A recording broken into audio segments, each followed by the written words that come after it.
Good evening, and welcome to Karl Marx Does the Washing Up, where we ponder ludicrous metaphysical nonsense in the time it takes to make 5 Tesco's basic microwave meals. which is around 21 minutes. It might be. I'm Shy and Ilyas.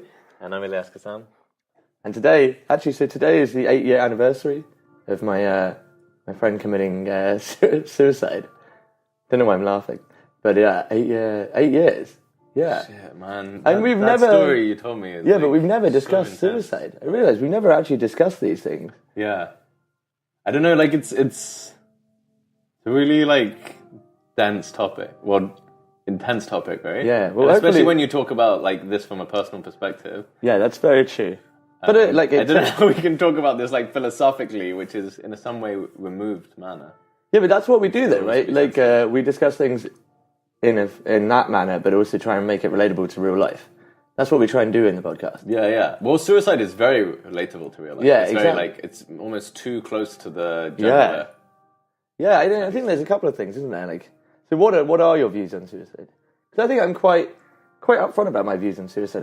I can see why people would do it. I mean, I think it's quite basic logic. It's like, you know, if you don't like something, then you stop it or you end it. It's like when you have this piece of cake and it doesn't taste good, you don't keep eating it. Yeah, but that logic leads to maybe suggesting that you're shocked that not more people should be committing suicide. I'm not saying they should be committed suicide. I just think that the logic that because there are a lot of people that don't enjoy life or existence, but who persevere.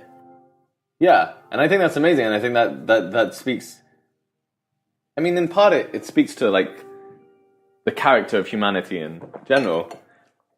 But also, like, to the amount of suffering and pain we're willing to undertake, and accept. But also, just like that, we're governed by a biological force that is more powerful than our sort of like desires or depressions or something. And when you say people fail suicides, the amount of people that fail to commit suicide, the amount of failed suicide attempts I see at work, for example, like that really fascinates me, like. Because it's always something I thought, you know, once you'd made that decision, like, once you were so resolute in that decision, it seemed like the next step would be to kill yourself. But it seems like that step is so hard. Yeah, but so maybe it's just the finality of the decision, so nobody's ever really decided. Is that what you're saying? Yeah. Okay, because I always just thought it's that you have this, like, kind of biological impulse to keep living.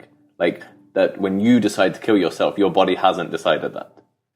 Like, it's always kind of fighting again. Yeah, it's fighting for the will to live, right? So you're in battle with your own architecture. It's like when you're at a bungee jump and your whole body is telling you not to jump off. Yeah. But the person behind is pushing you off. Or like when you're jumping out of a plane. But you think you're going to live when you bungee jump. Yeah, that's true. Yeah, and yet your whole body is still telling you not to jump off, even though you know you're going to live. Well, most of the time. Yeah, that's true. But then...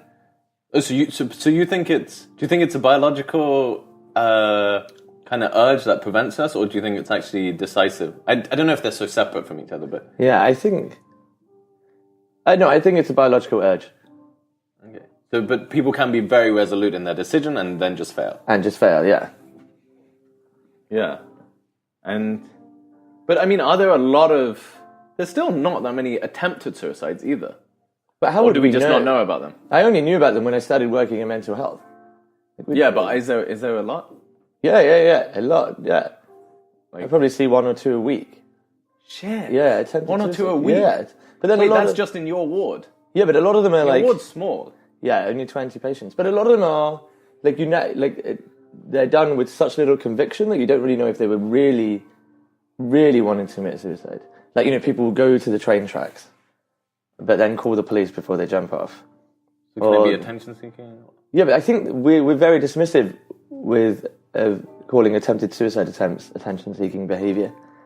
Like, there's still something that took them to the train tracks. Yeah. No. I'm not saying, but you're saying that they're quite sort of feeble attempts in a way. Yeah, they're feeble attempts, and yet we still call them suicide attempts. And I would still call them suicide attempts. Like, if someone's taken you to the train tracks, something's definitely unhappy in your world, right? Yeah, even if it isn't an attention thing, to go to that extent to get attention is an issue. It's an issue, right? But I think also, like, if you talk about the wards and stuff, then then people with mental health issues, a lot of them are kind of ostracized by the family and stuff. Yeah. And so their need for attention is probably higher than most people's anyway. Yeah, that's very true. And not in like, attention seeking sounds always like a bad thing. Yeah. But it's just like, people naturally want love and care and attention. Yeah. And if nobody, like, you know, pays any attention towards them, especially their family and stuff, and, you know, maybe you feel like you have to do something dramatic. So there's this increasing trend of men, like the largest killer of men under the age of 30 is suicide. Yeah. And like as a result of that, there's a lot more, you know, people saying we should decrease the stigma around mental health. But what do you think about the correlation between mental health and suicide? Like, I think it's safe to say that, you know, some people who commit suicide are depressed, but I wouldn't say that everyone that commits suicide is of an unstable mind. Yeah. So, like, we do seem to put suicide down just to mental instability. Yeah, but well, I don't think that's true. I actually started writing this book. It was like a series of diary extracts and stuff. Yeah. And it starts with a suicide note. From you? Yeah, well, from this fictional character, and kind of me. Yeah. But I don't know if I should be really... I don't know if I should be saying this, because... but at the beginning of the suicide note is from a very different perspective. It's basically just out of a, like, insatiable curiosity for death. Oh, to see what the adventure... what the next adventure is. After. And it's just like... But that's a perfectly good reason to kill yourself, right? Yeah. So it's just like the suffering that he's experienced in his life is just that just impatience. He just can't wait to know what death is. But the thing is, if you did that, and I read your suicide note and I was that, but so many people would just say you're mentally unwell. Yeah, but you would just be like, this is amazing. This is like, really, I'm so happy for it. Yeah, and hopefully I'd meet you in the next life or the death space or whatever. And you can let me know if it was worth it. This is a bad idea. Yeah, this is a bad idea. Yeah. The food is so bland. Yeah. Yeah, but when I tell people that, you know, I'm not so averse to committing suicide in that, you know, if, say, I get to the age of 65 or something and I'm healthy and I can feel things getting into a state where I become unhealthy, I'm not so averse. What is that out of, like, fear of getting, like... Yeah, maybe maybe a fear of degrading. Maybe it's a fear of becoming a burden. Yeah, of a bit. Yeah. Yeah. And not wanting to live in a space fear, where I'm just not at my peak. a compassionate sort of thing that I don't want to become a burden. Let me just. Yeah, but I could dress it up to be a compassionate thing about burden, but it could also just be an ego thing. Like, I don't want to look at myself in the mirror as like a shade of what I once was. Okay. Yeah, for sure. And you're just like it's better to, you know. Yeah. What's the sentence? Rather than fade away, it's better to... live fast and die young or something. No, fire something. Yeah, burn fast, burn flame. Yeah, the one that all those pop singers say. Yeah, all the pop singers. Yeah. Go off with a bang, basically. Yeah. Maybe that is beautiful, though. People will definitely remember you forever. Yeah, but is that really what... Yeah. But what do you think about the actual, like, does that fit with you kind of morally or spiritually? Do you think that it's immoral to take your own life? I don't think it's immoral to take your own life.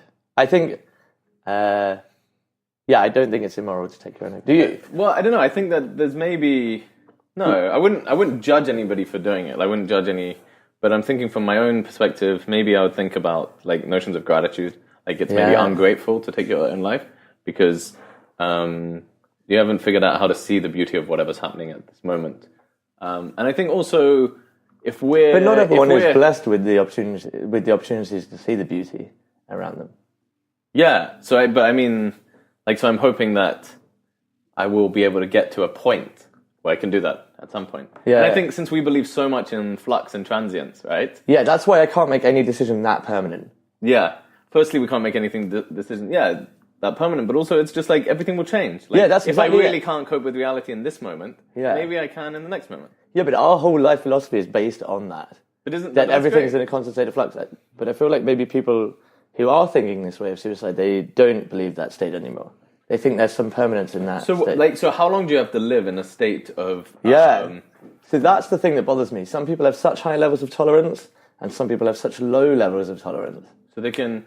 Well, I mean, I guess maybe... I don't know what the personality types are. If there's any kind of correlation between and suicide. Because they probably just get thrown into mentally unwell. Yeah. Sort of things. But in terms of, maybe what star sign you are.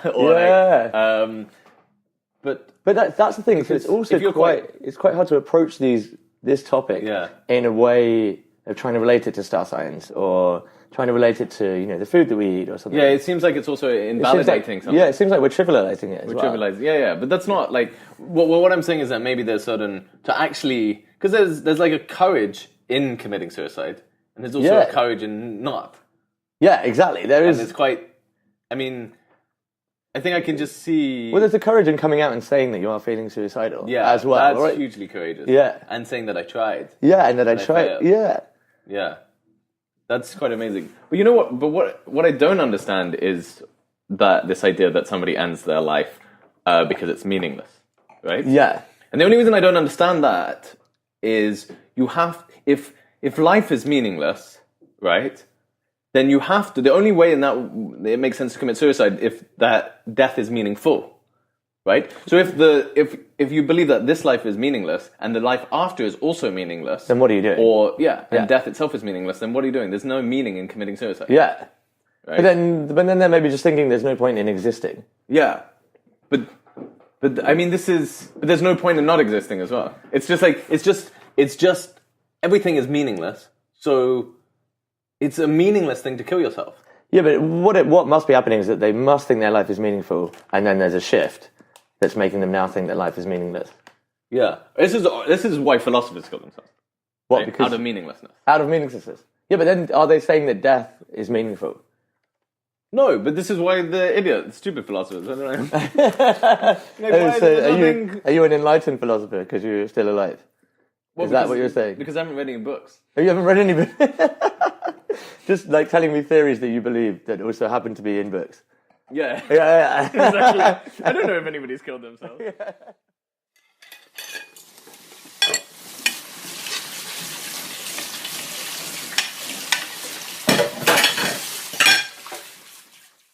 Okay, so why don't we flip the conversation around? Say you came up to me and you said you were feeling suicidal. Yeah. I think as a society... You just make a joke. Well, yeah, obviously. But as a society, people would expect me to be like, just be happy, man. Or like, let's go to a mental health hospital. But if you were like, Shy, I'm feeling suicidal. I'm mentally capable. I'd be like, okay, fine, just continue. Would you? Yeah, just go down the path that you want to go down. Wait, you're the only person I know who would say that. Would you? Okay, honestly, I don't know if I would actually... Okay, so I come up to you and I'm like... Yeah, okay, but wait. Okay, I'm just playing devil's advocate here. Okay, yeah. I'm just playing devil's advocate here, right? I don't know if I would really react like this. I probably wouldn't. Yeah, but in my role as let's explore caregiver. it a little bit, like how you would react. Like, so... wait, I'm not depressed. Yeah, you're not depressed. You're feeling suicidal because you feel like, maybe you're coming to the end of your life and you want to explore death, like you said.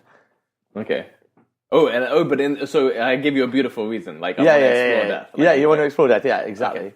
And I think people would normally in society we'd expect people to react by saying, why don't we go to a psychiatrist? Why don't we go to a mental health hospital? Let me spend some time with you for a few days. Yeah. But wouldn't you say, like, what about your parents? Wouldn't you, like, try and use reason to kind of say...